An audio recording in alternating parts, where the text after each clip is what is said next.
So just beautiful out today in the forest, guys. But what I've really got to be careful of the herbs is that, you know, horses are prey animals. He gets very jumpy. Look at him. Because we haven't been up into the forest just for a little while. He usually just goes to the grass, you see. But today he decided to come up. So I have to be really careful, especially while filming here. And checking you are not eating grass that you shouldn't. Oh, he's off again. Oh, I'm getting a walk today, haven't I, darling? Hey, off-road? Oh my goodness, look at that. Good boy. What's he seeing? Look at this. Look at this. A bit more interesting in the field, isn't it, boy? This is why he needs out, you see. Oh, darling. This is why you need out. Good boy. Up he comes. Best off-roader in the world, people. Check him out. Hey, Herbie boy. Yeah, so I have to be plenty careful with him up here. He's okay unshoed. We're not exactly on the tarmac or the road or anything like that, and obviously not being ridden. So he's just on this kind of little bit of path, and the rest of the time you're on the grass, aren't you, darling? Yeah. Look at this. And there's things he shouldn't be eating, that, darling, I don't think. No. Look at this man exploring. Look at this man exploring. Look up in here, isn't it beautiful, guys? It's just across from Herbie's field. It's like an extension. It's actually like what you call an extension of the field, isn't it, darling? Yeah. So what we give is lots of pats and reassurance, don't we, darling? Yes, we do. Lots and lots and lots. Just pats. He always looks up. And the thing I've got to be careful about is not to drift off and start thinking about other things, because he's a very peaceful animal, aren't you, darling? But he can get a scare in like a second, you know, just a bang, or birds took off up there just a little while ago, and he just kind of turned, you know. You've got to really watch. But you still weigh half a ton, don't you? And you're a big, powerful ex-racehorse, aren't you? Yeah. So, of course, the other thing I've got to steer him away from, guys, is dead grass, you know, or freshly cut grass. I don't even like dried grass. I think some dry grass is okay, but not lots and lots. I really take him up here just to get what he has mostly in the field, which is lovely lush grass, isn't it, boy? It's a change of scene. This is the thing for him. He's been so excited the whole time we've been up here. And he's wandering around, and I tend to just let him do what he wants to do. He will absolutely do what I tell him to do. It's his walk. I just wonder if he's starting to get a bit nervous he's going to get back to the field. I'm not sure. If he turns right, then yes. If he keeps going, then no. No. Of course, now that it's getting warmer, look, his coat's beginning to shed. And of course, that's when you start to see the racehorse ribs, but look at the belly. Trust me, that guy has got plenty weight on him, haven't you, darling? Yeah. They kind of look like that naturally, just that kind of 1, 2, 3, 4, 5 ribs just there, don't they? It always seems to protrude. And they'll protrude even more when that coat's gone, you know? But as, of course, is a horse's life, Herbie loves having his jacket off. And of course, in the winter and rainy months, he doesn't really like it being on. So it's absolutely great for him to be getting off. But of course, when you come back in the summer, now we've got the flies and the heat to be concerned about. So he does have his fly masks. He doesn't really quite need it today. I've seen 100 times worse flies than this, eh, boy? Yeah, so Herbie's not a shoed horse, basically because he does have cracky kind, what we describe as cracky kind hoofs. He had them before we got him, and he's kind of like that now. So his hoofs do need a bit of TLC. So we don't shoe him, do we, darling? Not like the traditional shoes. He's got rubber shoes to go out on. But of course, he's fine like this. But obviously, when you add someone who's 10 stone, 12, 15 stone onto him, you know, that's a lot to be on the tarmac with, isn't it, darling? But they do change your life. They change your routine in quite a big way, don't they, darling? A lot more responsibility than what you would describe as like a dog or a cat. You know, huge, huge amount more.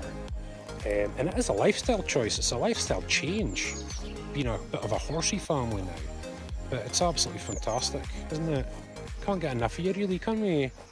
Yes, a nice wee patch of proper green grass, Herbie. Just keep steering them away.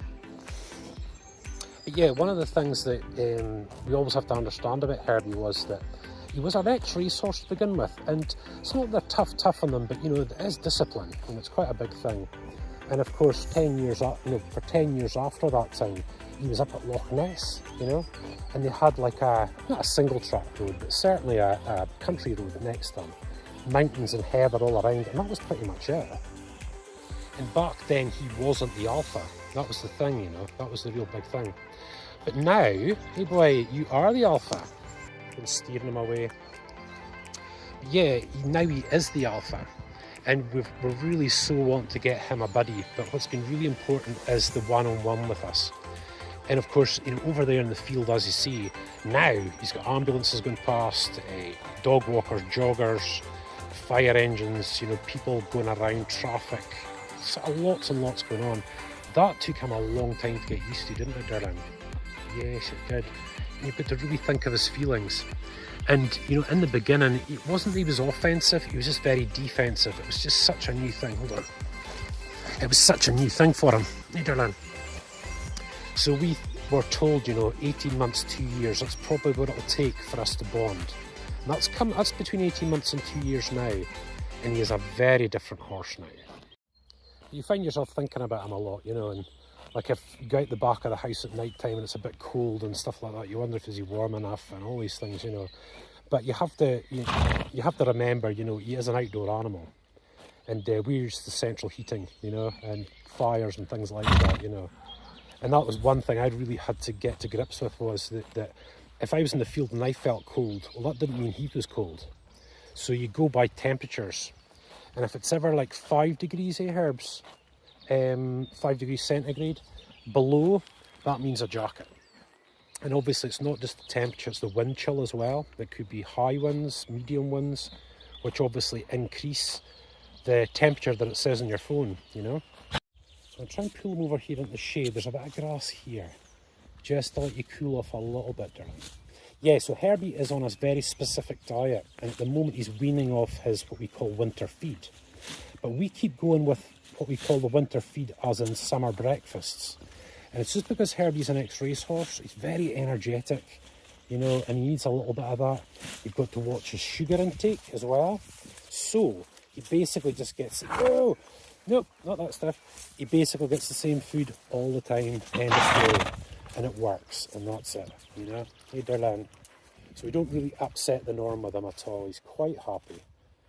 Oh me, if he's getting his breakfast and he gets his carrots, don't you, darling? You love your carrots. He loves his apples and his mint pellets. But even that's have to be regulated as well. Sugar-free polos. Oh my goodness. Hey, darling. Sugar-free polos. You love sugar-free polos. But he's very, very picky indeed. Very, very picky. And we've had people put potato peelings across, leeks, all sorts of stuff, thinking they're doing really good by feeding him. They're not, you know. And that could make him very ill and kill him. However, even though I put up all the signs as well, eh, Herbie boy? Yeah. However, he is so picky as an eater. Oh my goodness. If you give him a softer apple, he will bite into it and he will drop it. It has got to be a crunchy, juicy apple or nothing, eh boy? There's no way I'd force him to stay out. If he wants to go back, then he goes back. It's more having to be firm with him to come back sometimes, isn't it, darling? Because he doesn't want to go sometimes. As you can see, we've made it right the way back down to the field, darling, haven't we? Hey, we spent some time together in the field. And this will be him now for a few days, absolutely relaxed, just wandering around doing his thing. It's a change of scene. So nose around, seen some other stuff, haven't you, darling? And their emotional health, guys, I would say is just as important as their physical health. They've got, he's a sensitive horse, Herbie especially. And you've got to be really sensitive to that. You've got to be the adult in the relationship. Right, darling? And just do what he needs, not what you think he needs, but what you actually needs. And there's the old Fireblade down there, eh? Now, Herbie being an ex-race horse, that's my 900 Fireblade. It does 0 to 60 in about 4 seconds, doesn't it, my darling? Eh? This man here could do 0 to 30 in the same the Fireblade can. I am not kidding you. But at the same time, Herbie's feisty, he's energetic, he's got a great character, you know. He stomps off in moods like a moody teenager, guys. I'm telling you, the ears go back and he stomps off he goes. Like, okay, fine. That good boy you are. He's a good boy. Let's have a wee looky. Almost looks good in red, this man. He looks good in most things. He's a very classic horse, really. Hey, the Queen would have liked you. Lizzie. Hey, Lizzie would have loved you. Yes, she would have. Could have taken Herbie up to Balmoral. Almost back. Yeah, so look guys, got to kind of have these signs up, and especially that the horses may kick and bite, do not feed. And of course that's his polite notice that he's on a special diet, aren't you, darling? And that nobody should really feed him because it could kill him, it could hurt him, make him very ill, or even kill him, guys. I'm telling you. This is the bit I don't like, is, you know, putting him back in the field, because he's so good that he'll do it, but you can tell he doesn't want to do it. Hey darling, we're just heading back for some water. Yeah, we have to fill up his water now. It's another chore, isn't it? Another chore for the week. So of course now he's drinking very, very little water now because he gets so much moisture from that. Oh, we're going down for a scratch, are we? Well, it was quite warm.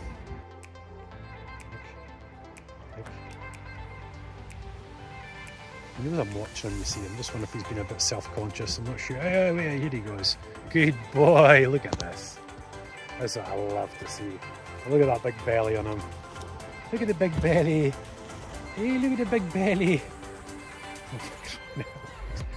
So again, when we come back up tonight with Emily, you'll get a good groom, won't you? But yeah, that's just the norm. Isn't it, boy?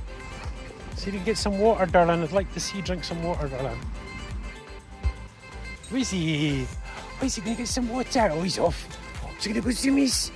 Oh, please go zoomies. Do racehorse bit. Good jitter. I'm going to zoomies. Is he going to do zoomies? Coming for a drinky. No, he's going to cross into there. Yeah. Yes, stable's still 90% there, isn't it, Herbs? Yeah, 90% there. But we are YouTubers. Oh, yes, that's good.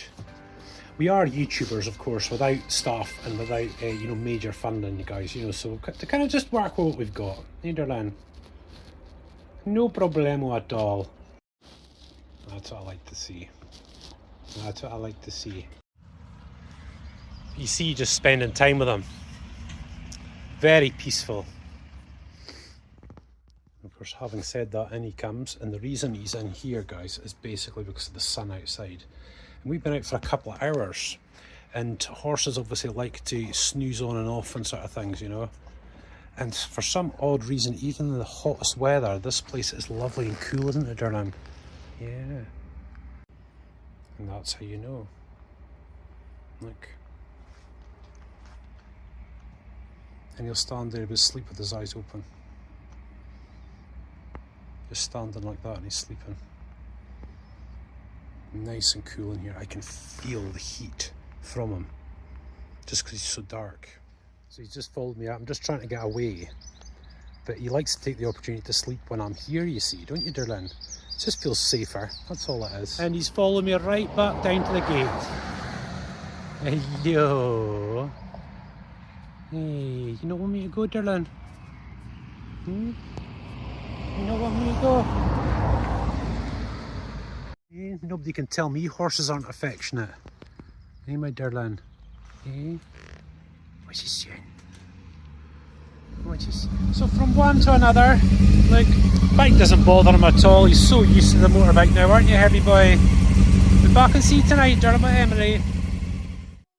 Come on then, we're going to go to the stables. So this is it, guys. You know, when it's cold the night before, isn't it? But we've got to get here quick because it's warmed up really quick, eh, boy? Yeah, the sun's out. So as you can see, the tan's coming through. Look, all that sort of winter hair's going, and he'll look absolutely fantastic. Even though Emily likes him being like that, though. Huh? Emily quite likes him being furry. Quick as that. Just got his jacket off, got his treats, and off he goes.